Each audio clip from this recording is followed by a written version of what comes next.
ஒரு 25 வயசு பையன் ஒரு அரசியல் சிந்தனையோட இருக்கிறேன் அப்படின்னு நம்பிட்டு இருக்கக்கூடிய 25 வயசு பையன் எந்தெந்த இடத்துல நின்ற ஒன்னே அவன் டாஸ்மார்க் நின்று இருப்பான், இல்லாட்டி 200-300 ரூபா வாங்கி டிஎம்கே கூட்டத்தில் நின்று இருப்பான். இல்ல அப்படின்னா விஜய் அடுத்த ஜென்மத்தில் நான் விஜயோட பொண்டாட்டியா வரணும்னு சொல்லி சுத்திட்டு இருப்பான். மொழியை மீட்கணும், மொழியை பாதுகாக்கணுங்கிற அடிப்படை உரிமைக்காக போராடி ஒரு மாணவன், ஒரு வயசு கம்மி வயசு அதிகம் அதெல்லாம் விட்டுருங்க, நீங்க ஒரு மாணவன், ஒரு 25 வயசு மதிக்கத்தக்க ஒரு மாணவன் அவர்கள் நெத்தியில துப்பாக்கி ஏந்தி செத்து விழுகிறார் மொழிக்காக. தெலுங்கு வாழ்க அப்படின்னு சொல்லி போட்டு தெலுங்கு வாழ்க அப்படின்னு சொல்லி இந்த கேவலம் கெட்ட இந்த ஈனத்தனமான அரசியலை இவங்க எதற்காக செய்யணும்? தமிழ் வாழ்க அப்படின்னே நீ தெலுங்குல போட வேண்டியதானே? தமிழுக்காக போராடி செத்தவர் தானே இந்த ராஜேந்திரன். அவரோட வாழ்க்கை வரலாறு தானே நீ எடுக்கிற. அவர் ராஜேந்திரன் என்ன தெலுங்கு மொழி வாழ்கிறதுக்காக, தெலுங்கு வாழணுங்கிறதுக்காக போராடி செத்தாரு. தமிழ் இருந்தா கன்னடம் பிறந்திருக்குன்னு சொன்ன கமலஹாசன் சொன்ன ஒரு வார்த்தைக்கு அந்த படத்தை திரையிட விடாம தடுத்தானே. இன்னைக்கு நம்ம மொழிக்காக போராடி செத்த இவ்வளவு பெரிய மனிதன் தமிழ் வாழ்க என்று குரல் கொடுத்து நெத்தி போட்டுல துப்பாக்கி புல்லட்டை வாங்கிட்டு செத்து போன ஒருத்தனுடைய படத்தை நீ வாழ்க்கை வரலாறு எடுக்கிறாங்கன்னு பேர்ல கன்னட வாழ்க அப்படின்னு சொல்லிட்டு அவனோட பட போஸ்டரை நீ ரிலீஸ் பண்ண அப்படின்னா இது எவ்வளவு பெரிய மொழிக்கு செய்யக்கூடிய துரோகம். அது என்னடா உங்க கன்னடால, என்னடா உங்க கர்நாடகால என்னடா தமிழ் வாழ்க்கைன்னு போட்டு படம் ரிலீஸ் ஆகாதாடா? உங்களுக்கு படம் பார்க்க முடியாதாடா? உங்களுக்கு அப்படி என்னடா உங்களுக்கு இனவெறி? கர்நாடகால இருக்க ஒவ்வொருத்தரும் கையை கட்டி உட்காந்து அந்த படத்தை தமிழ் வாழ்க்கைன்னு தமிழுக்காக ஒரு இன்னொரு பெருசா ஒரு சண்டை இட்டு போராடி துப்பாக்கியில புல்லட் வாங்கி ஒரு 25 வயசு பையன் செத்து போ. திருவண்ணாமலை பஸ் ஸ்டாப்ல அருணாச்சலம்னு மாத்திருக்கான். நம்ம ஏதோ வேற ஊருக்கு வந்து இறங்கிட்ட போட்டு நினைச்சிட்டு நிறைய பேர் ஊர் மாத்தி வெளியே போக ஆரம்பிச்சிட்டாங்க. கோடிட்ட இடத்தை நிரப்புங்கிற மாதிரி வெறும் அரசு போக்குவரத்து கழகம்னு போட்டு வச்சிருக்காங்க. எந்த அரசு போக்குவரத்து கழகம்னு தெரியல. எவா அப்பா வீட்டு சொத்துது? நீங்க சினிமால ஒருத்தனை ரசிச்சு பார்த்த ஒவ்வொருத்தனும் சினிமால நல்லா சண்டை போட்டிருப்பான், மக்கள் பிரச்சனைக்கு குரல் கொடுத்திருப்பான். ஆனா நிஜ வாழ்க்கையில குரல் கொடுத்திருக்கானா? அப்ப நீங்க ஒரு படம் நடிங்க, விஜய்க்கு ஓட்டு போடுற மாதிரி ஒரு ஷார்ட் பிலிம் எடுத்து ரிலீஸ் பண்ணிட்டு எல்லாரும் போங்க. உறவுகளுக்கு வணக்கம். இன்னைக்கு இந்த காணொலியில 3 முக்கியமான விஷயத்தை பத்தி பேச போறோம். முதல் விஷயம் என்னன்னு பாத்தீங்க அப்படின்னா, சிவகார்த்திகேயன் நடிச்சு வெளியிடறதுக்கு தயாரா இருக்கக்கூடிய பராசக்தி படத்தில் இருக்கக்கூடிய மாபெரும் பிரச்சனை. அது தமிழருக்கு விரோதமான, தமிழருக்கு எதிர் அரசியலை அந்த படத்துல எப்படி திணிச்சிருக்காங்க அப்படிங்கிறத இந்த காணொலியில முழுமையா பேச போறோம். அதை தொடர்ச்சியா இந்த இந்தியாவில இந்த ஒரு 100 ஆண்டு காலமாவே தமிழ் சமூகம் எப்படிலாம் ஒதுக்கப்பட்டிருக்கு, அடக்கப்பட்டிருக்கு, நமக்கே தெரியாம நம்மளை எந்தெந்த இடத்துல ஏமாத்தி இருக்கிறாங்க அப்படிங்கறத பத்தியும் பேசிட்டு, மூன்றாவது முக்கியமான விஷயம் என்னன்னு பாத்தீங்கன்னா, தொடர்ச்சியா தமிழ்நாட்டுல தமிழ்னு பேசிட்டு இருக்க ஒவ்வொருத்தரையும் பிரிவினைவாதியாகவும் செப்பரேட்டிஸ்ட்ங்கிற வகையிலே சித்தரிச்சு அவங்களை ஒடுக்கக்கூடிய அரசியல் தமிழ்நாட்டுல முழுமைக்கு நடந்துட்டு இருக்கு. அதையும் தாண்டி இது நாள் வரைக்கும் நம்ம தமிழுக்காக போராடின மொழிப்போர் தியாகிகளையும் இழிவுபடுத்தக்கூடிய ஒரு சதி திட்டம் நம்ம இந்தியா அளவிலேயே நடந்துகிட்டு இருக்குது. இதை எதிர்த்து கேள்வி எழுப்பணும், இதை எதிர்த்து பேசணும். முதல்ல இதை குறைந்தபட்சம் புரிஞ்சுக்கணும். என்னதான் நம்ம தமிழுக்கும் தமிழருக்கும் தமிழோட வரலாற்று சார்ந்த தமிழ் தியாகிகளுக்கு என்ன நடந்துட்டு இருக்குங்கிறத புரிஞ்சுக்கிறது தான் இந்த காணொலியோட நோக்கம். இந்த காணொலி இறுதி வரைக்கும் பாருங்க, முக்கியமான விஷயங்கள் இருக்குது. நம்மளுடைய தமிழ் திரை உலகத்துல சிவகார்த்திகேயன் அவர்கள் ஒரு முக்கியமான நட்சத்திரமா வளம் வந்துட்டு இருக்கக்கூடிய இந்த நேரத்துல அவர் முக்கியமா அடுத்த ஒரு படம் ஒன்று ரிலீஸ் பண்ண போறாரு. அந்த படத்துடைய பேர் தான் பராசக்தி. அந்த படத்துடைய போஸ்டரும் ட்ரெய்லரும் டீசரும் ஒவ்வொன்றா வெளியே வந்துட்டு இருக்குது. நம்ம ஒவ்வொன்றும் அதை பார்த்து ரசிச்சுட்டு இருக்கிறோம். அப்படி அந்த திரைக்குழுவினர் நமக்கு கொடுத்த தகவல் தான் என்னன்னா, இந்த படம் வந்து வரதராஜன் சொல்லக்கூடிய மொழிப்போர் தியாகி அவருடைய பத்தின ஒரு வாழ்க்கை வரலாறதான் தழுவி எடுக்கப்பட்டுள்ள இந்த படம் தான் இது. இந்த படம் வந்து அவருக்கு நாங்க சமர்ப்பிக்கிறோம். இந்த மாதிரியான தமிழுக்காக போராடின அத்தனை பேர்த்தையும் நாங்க ஒவ்வொன்றா வெளியே கொண்டு வருவோம் அப்படிங்கிற மாதிரி ஒரு அறிக்கையே வந்து அவங்க திரைக்குழுவினர்கள் வந்து அந்த சினிமா குழுவினர் வந்து வெளியிட்டு இருந்தாங்க. நம்ம ரொம்ப அதை நெகிழ்ச்சியோட பார்த்திருந்தோம். தமிழ் தேசியவாதிகளாகட்டும், தமிழ்நாட்டில் இருக்கக்கூடிய அனைவருமே இதை வரவேற்று நம்ம வந்து எதிர்நோக்கி காத்துக்கிட்டு இருந்தோம், இந்த சினிமா எப்ப வரப்போகுது. தொடர்ச்சியா சிவகார்த்திகேயன் அவர்களும் பாத்தீங்க அப்படின்னா இந்த மாதிரி முக்கியமான நபர்களுடைய வாழ்க்கை வரலாற்றை தான் தழுவி பல சினிமாக்களும் எடுத்துக்கிட்டு இருக்காரு. அந்த அடிப்படையில இந்த படம் வந்து அமைஞ்சிருக்கு. இந்த படத்துல முக்கியமான விஷயம் என்னன்னு பாத்தீங்க அப்படின்னா, அந்த ராஜேந்திரன் யாரு அப்படிங்கிறத குறிப்பிட்டு தான் இந்த படம் எழுதியிருக்காங்க, இயக்கியிருக்காங்க. இந்த வரதராஜன் யாரு அப்படின்னு பாத்தீங்க அப்படின்னா, 1947 பிறந்து 1965 இறந்து போன ஒரு மொழிப்போர் தியாகி தான் இவர் சாகும்போது கிட்டத்தட்ட அவருக்கு ஒரு 25 வயசுக்குள்ளதான் இருக்கும். அந்த ஒரு எளிமையான வயசுல இன்னைக்கு நம்ம இளைய தலைமுறை வந்து என்னெல்லாம் பண்ணிட்டு இருக்காங்க, என்னெல்லாம் குட்டிக்கரணம் அடிச்சிட்டு இருக்காங்க அப்படிங்கிறத நம்ம பார்த்துட்டு இருக்கிறோம். இன்னைக்கு ஒரு 25 வயசு பையன் ஒரு அரசியல் சிந்தனையோட இருக்கிறேன் அப்படின்னு நம்பிக்கிட்டு இருக்கக்கூடிய 25 வயசு பையன் எந்தெந்த இடத்துல நின்ற ஒண்ணே அவன் டாஸ்மார்க்ல நின்றுட்டு இருப்பான். இல்லாட்டி 200, 300 வாங்கி டிஎம்கே கூட்டத்துல நின்றுட்டு இருப்பான். இல்ல அப்படின்னா விஜய் அடுத்த ஜென்மத்துல நான் விஜயோட பொண்டாட்டியா வரணும்னு சொல்லி சொல்லி சுத்திட்டு இருப்பான். இப்பேற்பட்ட முட்டாள் ஜனங்களுக்கு மத்தியில இன்னைக்கு எப்படி நாம் தமிழர் கட்சியில இருக்கக்கூடிய ஒரு 25 வயசு பையன் காடுகளை காப்பாற்றணும், நதிகளை மீட்கணும், இயற்கையை பாதுகாக்கணும், சூழலியல் அரசியல் பேசணும், தமிழை மீட்கணும், தமிழுக்காக நிக்கணும், நில மீட்பு அப்படிங்கிற அந்த கோட்பாட்டை எல்லாம் வச்சு தமிழுக்காக பேசிக்கிட்டு இருக்கிறானோ அது போல 1965ல நம்மளுடைய தமிழுக்காகவும் இன போராட்டத்துல ஈடுபட்டவர் தான் ராஜேந்திரன் அவர்கள். அவர் எப்படி எல்லாம் வராரு அப்படின்னு பாத்தீங்கன்னா, அவர் கிட்டத்தட்ட பாத்தீங்கன்னா மிகவும் நன்றாக படிக்கக்கூடியவர். ஸ்கூல் எஜுகேஷனை நல்லபடியா முடிச்சு ஸ்கூல் எஜுகேஷன்ல கிட்டத்தட்ட பாத்தீங்க அப்படின்னா மேக்ஸ்ல எல்லாம் வந்து ஃபர்ஸ்ட் டிகிரி மார்க், அவரோட மொத்த மார்க் பாத்தீங்கன்னா 98% ஒரு பெர்சன்டேஜோடய அவர் காலேஜுக்கு ட்ரை பண்றாரு. அப்படி ட்ரை பண்ணும்போது கூட பாத்தீங்கன்னா மதுரை செந்தமிழ் யூனிவர்சிட்டியில அவர் அப்ளை பண்ணி அவர் வெயிட் பண்ணிட்டு இருக்காரு. ஆனா அவருக்கு கிடைக்கல. அதுக்கு பதிலாக தான் அவருக்கு வந்து அண்ணா யூனிவர்சிட்டியில அலோகேட் ஆகி அவர் வந்து காலேஜ் படிப்பை வந்து பட்டப்படிப்பை வந்து அவர் மேற்கொள்றாரு. அப்படி மேற்கொள்ளும் போது அங்க இருக்கக்கூடிய காலேஜ் அசோசியேஷன், அதாவது யூத் அசோசியேஷன் சொல்லக்கூடிய இளைஞர் அணியில வந்து இணைஞ்சு இளைஞர்களுக்கெல்லாம் அவர் வந்து அரசியல் செஞ்சுட்டு இருக்காரு. அந்த சூழ்நிலையில தான் அந்த மொழிப்போர் வந்து உச்சத்துல இருக்கு. அந்த மொழிப்போருக்காக பல போராட்டங்களை முன்னெடுக்கிறார், பல ஆர்ப்பாட்டங்களை முன்னெடுத்திருக்கிறாரு. இதையெல்லாம் தொடர்ச்சியா முன்னெடுத்துட்டு வந்தீங்க அப்படின்னா நேரு பிரைம் மினிஸ்டரா இருக்கக்கூடிய அந்த கால சூழ்நிலை ஹிந்தியத்தான் ஒட்டுமொத்த இந்தியாவோட ஆட்சி மொழியா ஆக்கணும், தமிழ்நாட்டில் இருக்கக்கூடிய மற்ற இதர மாநிலத்தில் இருக்கக்கூடிய அனைத்து அலுவல் மொழியாகவும் ஹிந்தி இருக்கணும் அப்படின்னு சொல்லி ஒரு சட்ட திருத்தத்தை வந்து லான்ச் பண்ணதுதான் நம்ம நேரு அவர்களுடைய ஆட்சி காலத்துல வந்த ஒரு அமெண்ட்மெண்ட். அந்த அமெண்ட்மெண்ட்டை எதிர்த்து எல்லா மாநிலத்திலையும் மாபெரும் போராட்டங்கள் நடந்தா கூட தமிழ்நாட்டுல மிகவும் குறிப்பிடத்தக்க போராட்டங்கள் பலதும் நடந்திருக்கு. அப்படி ஒரு நாள் கிட்டத்தட்ட 1965 ஜனவரி 26 நம்மளுடைய ரிபப்ளிக் டே அன்னைக்கு அண்ணா யூனிவர்சிட்டியில் இருக்க ஸ்டூடெண்ட்ஸ் எல்லாத்தையும் ஒண்ணு திரட்டி ராஜேந்திரன் அவர்கள் மாபெரும் போராட்டத்தை முன்னெடுக்கிறாரு. அவர் வெறும் ஸ்டூடெண்டா மட்டும் இல்லாம தமிழ் மேல மாபெரும் பற்று கொண்ட ஒரு இலக்கியவாதியா இருந்திருக்காரு. பல கவிதைகள் எழுதியிருக்காரு. அவரே கவிதைகள்லாம் எழுதி அதை நோட்டீஸ் மாதிரி அடிச்சு எல்லாத்துக்கும் கொண்டு போய் கொடுப்பாரு. தமிழ் உணர்வை வந்து அடுத்த இளைஞர்களுக்கு மத்தியில கடத்தின ஒரு ஆளாதான் அவர் இருக்கிறாரு. அந்த காலகட்டத்துல 1965 இளைஞர்கள் எப்படி எல்லாம் பாடுபட்டு இருக்காங்கன்னு சிந்திச்சு பாருங்க. இன்னைக்கு ஒரு சினிமாவை பார்த்துட்டு சினிமாவில் நடக்கக்கூடிய ஒவ்வொரு விஷயங்களை பார்த்துக்கிட்டு அவன் அந்த சினிமா நடிகர் வந்தாதான் என் வாழ்க்கை மாறி என் அரசியல் மாறும், எங்க நாடே மாறும்னு சொல்லி முட்டாள்தனமா அரசியல் செஞ்சுட்டு கூடிய இந்த காலகட்டத்தில் இருக்க இளைஞர்களுக்கு மத்தியில 1965 எவ்வளவு தெளிவான ஒரு அரசியலை வந்து ராஜேந்திரன் அவர்கள் முன்னெடுத்திருக்காருன்னு கற்பனை பண்ணி பாருங்க. அப்படி வந்து அன்னைக்கு நடந்த அந்த குடியரசு தின நிகழ்ச்சி அன்று ஒட்டுமொத்த காலேஜ், அண்ணா யூனிவர்சிட்டினா இன்னைக்கு வந்து நம்ம பாக்குற பல யூனிவர்சிட்டிகளும் பல காலேஜுகளும் இருக்குது. ஆனா அன்னைக்கு இருந்த தமிழ்நாட்டுல அண்ணா யூனிவர்சிட்டிங்கிறது ஒரு முக்கியமான ஒரு காலேஜ். படிக்கணும்னா நீங்க அங்கதான் போய் படிக்கணும். தமிழ்நாட்டிலே 4 யூனிவர்சிட்டி தான் இருக்குது, 4 காலேஜ் தான் இருக்கும், 16 காலேஜ் என்னமோ தான் இருக்கிறதா தரவுகள் சொல்லுது. அப்படி இருக்கக்கூடிய கால சூழ்நிலை அண்ணா யூனிவர்சிட்டியில அவ்வளோ கிட்டத்தட்ட லட்சக்கணக்கான மாணவர்கள் படிக்கக்கூடிய அந்த காலேஜ்ல 13,000 பேர்த்த அவர் ஒண்ணு திரட்டியிருக்காரு அந்த ஒரே நாள். அத்தனை ஆயிரம் பேர்த்த வந்து ரிபப்ளிக் டே அன்னைக்கு ஒண்ணு திரட்டி ஒரு ப்ரொடெஸ்ட் ஒருங்கிணைச்சிருக்காரு. அந்த ப்ரொடெஸ்ட் அன்னைக்கு காவல்துறை வந்து அனுமதி மறுத்திருக்கிறாங்க. இன்னைக்கு வந்து ரிபப்ளிக் டே அன்னைக்கு நீங்க இவ்வளவு பெரிய ப்ரொடெஸ்ட்டை முன்னெடுக்க கூடாது, தயவு செய்து மாணவர்களை இந்த இடத்த விட்டு கலைஞ்சு போங்க, நாளைக்கு நீங்க கட்டாயமா ப்ரொடெஸ்ட் பண்ணுங்க, நாங்க காவல்துறை உங்களுக்கு சப்போர்ட் பண்றோம் அப்படின்னு சொல்லி அன்னைக்கு இருந்த காவல்துறை அதிகாரி வந்து அவருக்கு அந்த தகவல் சொன்னதாகவும், அதுக்கப்புறம் மறுபடியும் ஜனவரி 27 அன்னைக்கு இருந்ததை விட மாபெரும் எண்ணிக்கையில இளைஞர்களையும் மாணவர்களையும் ஒண்ணு திரட்டி அவர் வந்து ஒரு பெரிய ஒரு பேரணியை திட்டமிட்டு அவர் காலேஜ்ல இருந்து அங்க மெயின் ரோட் வழியா ஒரு பெரிய ஒரு பேரணியை திட்டமிட்டு லைனா எல்லா ஸ்டூடெண்ட்ஸையும் அவர் ஒருங்கிணைச்சு கூட்டிட்டு போறாரு.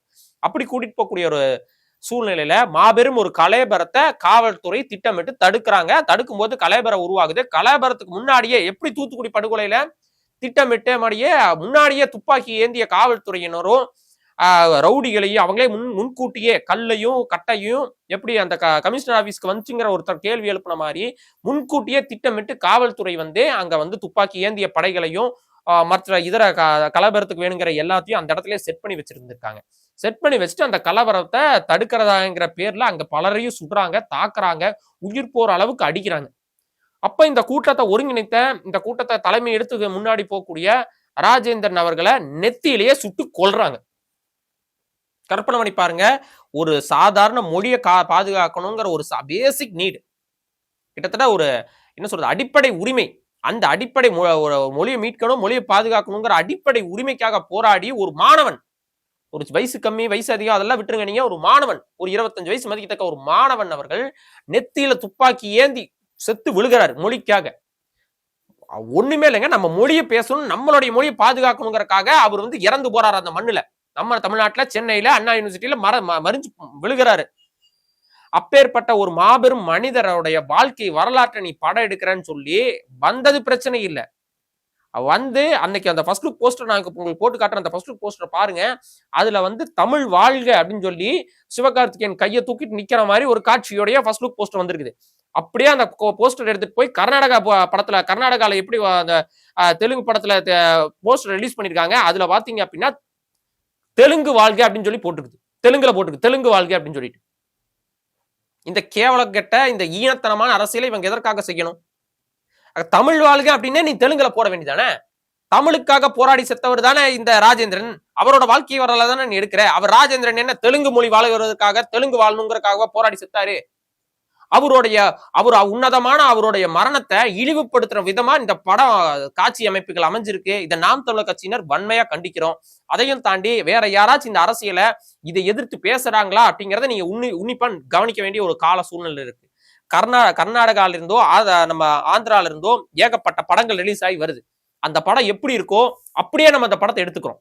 இந்த படத்துல இந்த மாத்துங்க அதை மாத்துங்க, என்னைக்காச்சும் தமிழ்நாட்டுல ஏதாவது ஒரு குரல் எழுந்திருக்கா?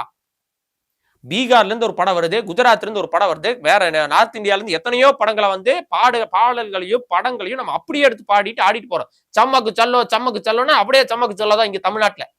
ஒரு பிரச்சனையும் கிடையாது எவனுக்கும். அதை மாத்து, இதை திருத்து, இதை பண்ணுன்னு சொல்லி எவனும் பேசல. உலகத்தின் மூர்த்த மொழி, உலக மொழிகளின் தாய்மொழி தமிழ் மொழி. இந்த மொழியில அந்த சம்மக்கு செலவு மாத்திட்டு வாடா, அப்பதான் நான் கை தட்டுவேன் சொன்னானா? இல்ல. மலையாளத்துல மஞ்சுமெல் பாய்ஸ்னு ஒரு படம், அந்த படம் கேரளால வசூல் பண்ணதை விட அதிகமா தமிழ்நாட்டுல வசூல் பண்ணுச்சு. இதுக்கும் அந்த படம் டப்பிங் படம் கிடையாது, மலையாளத்திலே ஓடிச்சு. அந்த படம் மலையாள லாங்குவேஜ்லயே ஓடிச்சு. டப்பிங் பண்ணுவாங்கல்ல, அந்த டப்பிங் கூட பண்ணல. அப்படியே நம்ம எடுத்துக்கிட்டோம். மஞ்சுமெல் பாய்ஸ்ங்கிறது ஒரு மலையாள வார்த்தை. அந்த மலையாள வார்த்தையிலே அந்த படம் ரிலீஸ் ஆச்சு. அத்தனை தமிழ்நாட்டுக்கு அத்தனை திரையரங்குகளுக்கு அந்த படம் ரிலீஸ் ஆச்சு. அப்படியே எடுத்துக்கிட்டோம். அப்போ அந்த காந்தாரா படம் ஒன்று ரிலீஸ் ஆகுது. அந்த படத்தை நம்ம அப்படியே எடுத்துக்கோம். கேஜிஎஃப் கொண்டாடி தீட்டதே தமிழ்நாட்டுல தான். கர்நாடகால கூட அந்த படம் அவ்வளவு ஓடி இருக்குமான்னு தெரியாது. அந்த நம்ம வந்து ஒரு சினிமாவையும் அங்க இருக்கக்கூடிய ஒரு இப்ப நாங்க கர்நாடகால இருந்து ஒரு சுதந்திர போராட்ட தியாகி ஒருத்தர் வராரு அப்படின்னா அவரோட வரலாற்றை நீங்க தமிழ்ல மாத்தி ரிலீஸ் பண்ணி நம்ம தமிழ்நாட்டுல எவனாச்சும் கோரிக்கை வச்சிருக்கோமா? தமிழ்நாட்டுல எவனாச்சும் போராடி இருக்கோமா? கர்நாடகால ஒரு ஆள் வந்து கர்நாடக மொழிக்காகவோ இல்ல அந்த கர்நாடகா இருந்து ஒரு சுதந்திர போராட்ட தியாகி ஒருத்தர் இருந்துக்கிறாருன்னா அவரோட அடையாளத்தை அப்படியே வச்சுக்கோங்க. நாங்க கொண்டாட தயாரா இருக்கோம் தமிழ்நாட்டுல. அதே போல தக் லைஃப்னு ஒரு திரைப்படம், அதோடைய ஆடியோ லான்ச் விழாவில் நம்மளுடைய கமலஹாசன் அவர்கள் சகோதரத்துவத்தை வெளிப்படுத்தும் விதமா தமிழிலிருந்து தான் கன்னடம் பிறந்ததுன்னு ஒரு ஸ்டேட்மெண்ட் சொன்னாரு. அதை அவ்வளவு பெரிய ஒரு வார்த்தையா எடுத்துக்கிட்டு அந்த வன்மம் நிறைந்த கர்நாடகாக்காரனுங்க அத்தனை பேரும் சேர்ந்து ஒட்டுமொத்த அரசியல் களமும் சேர்ந்து அந்த படத்தை திரையிட விடாம உச்சபட்ச அழுத்தத்தை கொடுத்தாங்க. இதுல இழிவுபடுத்தப்பட்டது கமலஹாசனையோ அந்த திரைப்படத்தையோ அந்த கலை படைப்பையோ இல்ல, ஒட்டுமொத்த தமிழர்களையும் தமிழ்நாட்டையும் இழிவுபடுத்தும் விதமா கன்னடர்கள் அவங்களுடைய மொழி வெறிய ஒட்டுமொத்த நாட்டுக்கும் தெரிவிக்கும் விதமா பிரகடனப்படுத்துறாங்க. எங்களோட மொழி வெறிடா இதே, நாங்க எவனோட இதுல இருந்து நாங்க வரலடா, நாங்க சுயம்புவா வந்தோம் அப்படின்னா, எங்களை தமிழ்ல இருந்து நாங்க பிறந்தோம்னு சொல்லி எங்களை இழிவுபடுத்தாதீங்க அப்படின்னு சொன்னா. உண்மையை சொன்னதுக்கு அவனுக்கு இழிவாகுதாமா? தமிழ்ல இருந்து உங்க மொழி பிறந்ததுன்னு சொன்னா எப்படிடா உங்க மொழியை இழிவுபடுத்துறதாகும்? உண்மையைத்தான்டா சொன்ன. தமிழ் இருந்தா கன்னடா பிறந்ததுங்கிறது உலகத்துக்கே தெரிஞ்ச உண்மை. அதை ஒத்துக்காம ஒரு அரசியல் செஞ்சாங்க. தமிழக இளைஞர்களும் தமிழ்நாட்டில் இருக்கக்கூடிய ஒவ்வொருத்தரும் தயவு செய்து இங்க நம்மளை சுத்தி நடக்கக்கூடிய அரசியலை புரிஞ்சுக்கோங்க. அந்த தமிழிலிருந்து தான் கன்னடம் பிறந்திருக்குன்னு சொன்ன ஒரு கமலஹாசன் சொன்ன ஒரு வார்த்தைக்கு அந்த படத்தை திரையிட விடாம தடுத்தானே, இன்னைக்கு நம்ம மொழிக்காக போராடி செத்த இவ்வளவு பெரிய மனிதன் தமிழ் வாழ்க என்று குரல் கொடுத்து நெத்தி போட்டுல துப்பாக்கி புல்லட்டை வாங்கிட்டு செத்து போன ஒருத்தனுடைய படத்தை நீ வாழ்க்கை வரலாறு எடுக்கிறாங்கன்னு பேர்ல கன்னட வாழ்க அப்படின்னு சொல்லிட்டு அவனோட பட போஸ்டரை ரிலீஸ் பண்ண அப்படின்னா இது எவ்வளவு பெரிய மொழிக்கு செய்யக்கூடிய துரோகம். அது என்னடா உங்க கன்னடால, என்னடா உங்க கர்நாடகால என்னடா தமிழ் வாழ்க்கைன்னு போட்டு படம் ரிலீஸ் பண்ண ரிலீஸ் ஆகாதாடா உங்களுக்கு? படம் பார்க்க முடியாதாடா உங்களுக்கு? அப்படி என்னடா உங்களுக்கு இனவெறி? கர்நாடகால இருக்க ஒவ்வொருத்தனும் கையை கட்டி உட்காந்து அந்த படத்தை தமிழ் வாழ்க்கைன்னு தமிழுக்காக ஒருத்தர் இவ்வளவு பெருசா ஒரு சண்டை இட்டு போராடி துப்பாக்கியில புல்லட் வாங்கி ஒரு 25 வயசு பையன் ஒருத்தர் செத்து போயிருக்காங்கிறத பாக்குறதுல உங்களுக்கு என்னடா கஷ்டம் உங்களுக்கு? அதுல தமிழ் வாழ்க்கைன்னு போட்டா படம் பார்க்க மாட்டியா நீ? தமிழ் வாழ்க்கைன்னு கன்னடத்துல போட்டு படத்தை பார்த்துட்டு போக வேண்டியதானே நீ? மைக்ரோசாஃப்ட் ஆபீஸ்க்கு வந்து மைக்ரோசாஃப்ட்னு கன்னடத்துல போடுன்னு சொல்லி அவ்வளவு பெரிய போராட்டம் பண்றீங்க. சாம்சனுக்கு சாம்சங் கன்னடத்துல போடுன்னு சொல்லி அவ்வளவு பெருசா போராட்டம் பண்றீங்க. அதே மாதிரி இந்த படத்துல அந்த போஸ்டர்ல தமிழ் வாழ்க்கைன்னு கன்னடத்துல போடுங்கன்னு சொல்லி போட வேண்டியதானே? அது என்ன கன்னட வாழ்க்கை அப்படின்னு சொல்லி அந்த போஸ்டரை மாத்த வேண்டிய அவசியம் என்ன வந்திருக்குது? இந்த மொழி வெறிய எங்க கொண்டு நீ அடக்க போறீங்க? தமிழ்நாட்டில் இருக்க இளைஞர்கள் இது நாள் வரைக்கும் எப்படி இந்த விஷயங்களை இந்த உங்களுக்கு தமிழருக்கு விரோதமா நீங்க செஞ்சுட்டு இருந்த நடவடிக்கையில கண்டும் காணாம இங்க பல அரசியல்வாதிகள் கலந்து போயிருந்தாலோ, இனிமே நாம் தமிழர் கட்சியினோ நாம் தமிழர் கட்சி சார்ந்த தம்பிமார்களோ இதை கைவிட மாட்டோம். நடக்கக்கூடிய தமிழுக்கும் தமிழ் மக்களுக்கும் விரோதமா நடக்கக்கூடிய ஒவ்வொரு விஷயத்தையும் உரிச்சு மக்களுக்கு முன்னாடி போடுவோம். அதையும் தாண்டி கிங்டம்னு ஒரு திரைப்படம் இதே போல ஈழத்தமிழர்களையும் விடுதலை புலிகளையும் இழிவா சித்தரிச்சு ஒரு படம் ரிலீஸ் பண்ணிட்டு போயிட்டே இருக்கா. அந்த படம் தமிழ்நாடு முழுமைக்கு ரிலீஸ் ஆகுது. எல்லா தியேட்டர்லயும் ஓடுன்னு ஓடி தள்ளுது. எப்படா உங்களால இது முடியுது? இந்த மொழி அரசியல் எப்படா நீங்க புரிஞ்சுக்க போறீங்க? அதே போலதான் திருவண்ணாமலை, நம்மளுடைய தாய் நிலம் திருவண்ணாமலை, தமிழர்களின் பூர்வீக பூமி. அந்த நிலத்துக்குள்ள வந்துட்டு தெலுங்குல எல்லாத்தையும் பேர் பலகையில மாத்தி வச்சிருக்கான். அருணாச்சலம்னு போட்டிருக்கான். பஸ் ஸ்டாப்ல திருவண்ணாமலை பஸ் ஸ்டாப்ல அருணாச்சலம்னு மாத்திருக்கான். நம்ம ஏதோ வேற ஊருக்கு வந்து இறங்கிட்டோம் நினைச்சிட்டு நிறைய பேர் ஊர் மாத்தி வெளியே போக ஆரம்பிச்சிட்டாங்க. ஏடா உங்களுக்கு திருவண்ணாமலையில போறவங்களுக்கு ஏடா பிரச்சனை? அருணாச்சலம் போட்டதா படிக்க முடியுமாடா? இந்த மொழிக்கு பின்னாடி இருக்கக்கூடிய வன்மத்தையோ மொழிக்கு பின்னாடி இருக்க திருட்டுத்தனத்தையோ தயவு செய்து மானத்தமிழர்கள் உள்வாங்கிக்கோங்க, புரிஞ்சுக்கோங்க. இதையெல்லாம் யார் வந்தா மாத்த முடியும்? யார் செஞ்சா இது வந்தா சரி பண்ண முடியும்? அதற்காக தானே தமிழ்நாட்டுல ஒரு அரசாங்கம்னு ஒண்ணு இருக்காங்க. ஸ்டாலின் தலைமையிலான அரசாங்கம் வலிமையான அரசாங்கம். திராவிடம்னு பேசி மக்களை எல்லாம் ஒண்ணு சேர்த்துவாங்க, திராவிடத்துக்காக போராடுவாங்க, திராவிடத்துக்காக குரல் கொடுப்பாங்க. அந்த குரல் எல்லாம் இன்னைக்கு எங்க போச்சு? தமிழும் கன்னடமும் திராவிட மொழி குடும்பம் தானே. திராவிட மொழி குடும்பத்திலிருந்து தான் இந்த ஆள் மொழிக்காக போராடி செத்துருக்காரு. அதே திராவிட மொழி குடும்பத்தை சார்ந்தவர் தான் அவனும். அந்த இடத்துல இவங்க யாராச்சும் பேசினாங்களா? திராவிடம்னு குரல் தோண்டி ஒத்த பேசக்கூடிய எவனாச்சு அது என்னடா தமிழ் கன்னடம் பிரிச்சு பாக்குறீங்க? என்னதான் இருந்தாலும் திராவிட மொழி குடும்பத்துக்காக தான் அந்த மனுஷன் இறந்து போயிருக்கா. அப்படி இருக்கும்போது தமிழ் வாழ்க்கைன்னு போட்டு அந்த படத்தை ரிலீஸ் பண்ண உங்களுக்கு என்னடா பிரச்சனை எவ்வளவு கேட்டானா? அது எப்படி கேட்பான்? தமிழ்நாட்டுல போக்குவரத்து பஸ், தமிழ்நாடு அரசு நம்ம வரிப்பணம், தமிழர்கள் ஒவ்வொருத்தரும் கட்டக்கூடிய ஒவ்வொரு வரிப்பணத்திலையும் இயங்கக்கூடிய தமிழ்நாடு அரசு போக்குவரத்து கழகத்துல வரக்கூடிய ஒவ்வொரு பஸ்லயும் இதுக்கு கொஞ்ச நாளைக்கு முன்னாடி வரைக்கும் தமிழ்நாடு இருந்துச்சுங்க. நம்ம ஸ்டாலின் ஆட்சிக்கு வந்ததுல இருந்து அந்த தமிழ்நாடு தூக்கிட்டாங்க. என்ன போடலாம் அந்த இடத்துல கோடிட்ட இடத்தை நிரப்புங்கிற மாதிரி வெறும் அரசு போக்குவரத்து கழகம்னு போட்டு வச்சிருக்காங்க. எந்த அரசு போக்குவரத்து கழகம்னு தெரியல. எவ அப்பா வீட்டு சொத்துது அப்படியே போட்டு வச்சிருக்கா, மொட்டையா போட்டு வச்சிருக்கா, கோடிட்டு இடங்களை நிரப்புங்க அப்படின்னு. நாம் தமிழர் பிள்ளைகள் அந்த கோட்டை நிரப்பிட்டு இருக்கிறாங்க. சொந்த செலவுல ஒவ்வொருத்தரும் ஸ்டிக்கர் ஒட்டி ஒவ்வொரு பஸ்லயும் வந்து தமிழ்நாடு அப்படிங்கறத ஸ்டிக்கர் ஒட்டி எல்லா பஸ்லயும் ஒற்ற செலவுகளையும் ஒற்ற வேலைகளையும் ஒற்ற முயற்சிகளையும் நாம் தமிழர் பிள்ளைகள் களத்துல செஞ்சுட்டு இருக்கிறாங்க. சிந்திச்சு பாருங்க, இங்க நடக்க எவ்வளவு பெரிய இழிவான மோசமான அரசியல் தமிழ்நாட்டில் நடந்துட்டு இருக்குன்னு. நம்ம தமிழுக்காக போராடின ஒருத்தனை தெலுங்கு வாழ்க்கைன்னு ஒருத்தர் பட டைட்டில் போட்டு ரிலீஸ் பண்ணிட்டு போறான். இங்க தமிழ்நாட்டுல பஸ் கூட தமிழ்நாடு அப்படின்னு பஸ் பேரை கூட போட முடியாத ஒரு சூழ்நிலை, ஒரு கால சூழ்நிலை இப்ப உருவாயிருக்குது. அதனால தாய் தமிழ் உறவுகள் தயவு செய்து உள்வாங்கிக்கோங்க. தமிழ்நாட்டில் நடக்கக்கூடிய மொழி அரசியலையும் இன சம்பந்தப்பட்ட அரசியலையும் உற்று நோக்குங்க. ஒரு முட்டாள்தனமா இது நாள் வரைக்கும் ஏடிஎம்கேக்கும் டிஎம்கேக்கும் ஓட்டு போட்டு நம்ம நம்மளையும் தமிழ்நாட்டு தமிழர்களுடைய வரலாற்றையும் எதிர்காலத்தையும் சுடுகாட்டுல போட்ட காலமெல்லாம் போகட்டும். இனி வரக்கூடிய இளைய தலைமுறை பிள்ளைகள் திரை கவர்ச்சியிலிருந்து திரை மோகத்திலிருந்து வெளியே வந்து உங்களுடைய தலைமை உண்மையாலுமே தமிழுக்காகவும் தமிழ் மக்களுக்காகவும் இந்த நிலத்துக்காகவும் இயற்கைக்காகவும் சூழலுக்காகவும் நிப்பானாங்கிறத சிந்திச்சு பாருங்க. சினிமால விஜய் நல்லா சண்டை போடுவாரு. சினிமால உங்களுடைய அபிமானி உங்களுடைய திரை நீங்க சினிமால ஒருத்தனை ரசிச்சு பார்த்த ஒவ்வொருத்தனும் சினிமால நல்லா சண்டை போட்டிருப்பான், மக்கள் பிரச்சனைக்கு குரல் கொடுத்திருப்பான். ஆனா நிஜ வாழ்க்கையில குரல் கொடுத்திருக்கானா? அப்ப நீங்க ஒரு படம் நடிங்க, விஜய்க்கு ஓட்டு போடுற மாதிரி ஒரு ஷார்ட் பிலிம் எடுத்து ரிலீஸ் பண்ணிட்டு எல்லாரும் போங்க. எதுக்கு உண்மையான உங்களோட ஓட்டை எதுக்கு அவனுக்கு போடணும்? விஜய் எப்படி சினிமால நடிச்சு உங்களுக்கு மக்களுக்கு சேவை செய்யறானோ அதே மாதிரி நீங்க ஒரு ஷார்ட் பிலிம் எடுங்க. விஜய்க்கு ஓட்டு போடுற மாதிரி தாவேகா தொண்டர்கள் ஒவ்வொருத்தரும் தனித்தனியா ஒரு ஷார்ட் பிலிம் எடுத்து ரிலீஸ் பண்ணிட்டு போயிட்டே இருங்கப்பா. அதுதான் உண்மையான ஒரு நல்ல அரசியலா இருக்கும். களத்துல எவன் அரசியல் பண்றா, உண்மையான மக்கள் அரசியல்ல எவன் நிக்கிறான் அப்படிங்கிறத சிந்திச்சு பாருங்க. இன்னைக்கு செந்தமிழன் சீமான் அவர்கள் அரசு ஊழியர்கள் 1 வருஷம் 2 வருஷம் இல்லைங்க, 20 வருஷமா அரசு ஊழியர்கள் அந்த 23 அம்ச கோரிக்கையை நிறைவேற்றக்கூடிய பணி நிரந்தரம், ஓய்வூதிய உயர்வு மற்ற இதர கோரிக்கைகளை முன் வச்சு 25 வருஷமா போராடிட்டு இருக்காங்க. 25 வருஷம் கற்பனை பண்ணி பாருங்க. எவ்வளவு ஒரு குழந்தை பிறந்து அந்த குழந்தை கல்யாணமா இன்னொரு குழந்தைய பிறந்திருக்கும். அவ்வளவு இவ்வளவு ஆண்டு காலமா அந்த அரசு ஊழியர்கள் அவங்களுடைய ஓய்வூதியத்தையும் பணி நிரந்தரத்தையும் கோரி போராட்டம் பண்ணிட்டு இருக்காங்க.